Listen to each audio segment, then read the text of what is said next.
پاش 37 ڕۆژ لە بانگەشە و بەڵێنی زۆری سەرۆکی حیزب و لایەنەکان و کاندیدەکان لە کاتژمێر 7 بەیانی ئەمڕۆ پرۆسەی دەنگدانی گشتی بۆ هەڵبژاردننی خولی شەشەمی پارلەمانی عێراق تاوەکو 6 ئێوارەی ئەمڕۆ دەست پێ دەکات. لە دەنگدانی گشتی 20,404,291 کەس مافی دەنگدانیان هەیە کە لە 8,703 بنکە و 39,285 وێزگە دەنگ دەدەن. هاوکات 7,743 کاندید چێبەرچێ لەسەر بەدەستهێنانی 329 کورسی پارلەمانی عێراق دەکەن.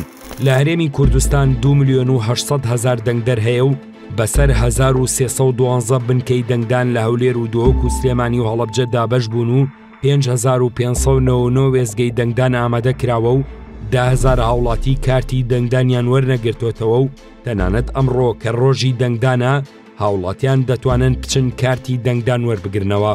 کۆمیسیۆنی باڵای هەڵبژاردنەکانی عێراقیش دوای 24 کاتژمێر ئەنجامەکانی هەڵبژاردن ئاشکرا دەکات. ڕۆژی 9 تشرینی دووەم هەڵبژاردننی تایبەتیش ئەنجام درا.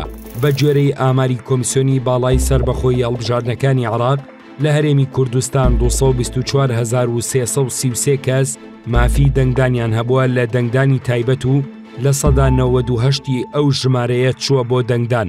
بۆ پێش نزیک بە ئامارە نافەرمیەکان 200,000 دەنگدەر چوون بۆ دەنگدان و بەوەش ڕێژەی دەنگی پوچەڵ نزیکەی لە سەدا 90 بووە، واتە کۆی دەنگی پوچەڵی دەنگدانی تایبەت گەیشتۆتە 38,565 دەنگ. لە سلێمانی 19,645 دەنگی پوچەڵ هەبووە. لە دوای ئەوەش هەولێر دێ بە 13,465 و دووەکیش 5,406 دەنگی پوچەڵی هەبووە. بە گوێرەی زانیاریەکانی ڤار و ئەنجامی بەرایی لە سەدا 99 دەنگدانی تایبەت پارتی دیموکراتی کوردستان 91,353 دەنگ و یەکێتی نیشتیمانی کوردستان 77,390 دەنگ و ڕەوتی هەڵوێست 7,829 و نەوەی نوێ 4,751 و یەکگرتووی ئیسلامی 4,430 دەنگ و کۆمەڵی دادگەری 1,342 دەنگیان بەدەستهێناوە.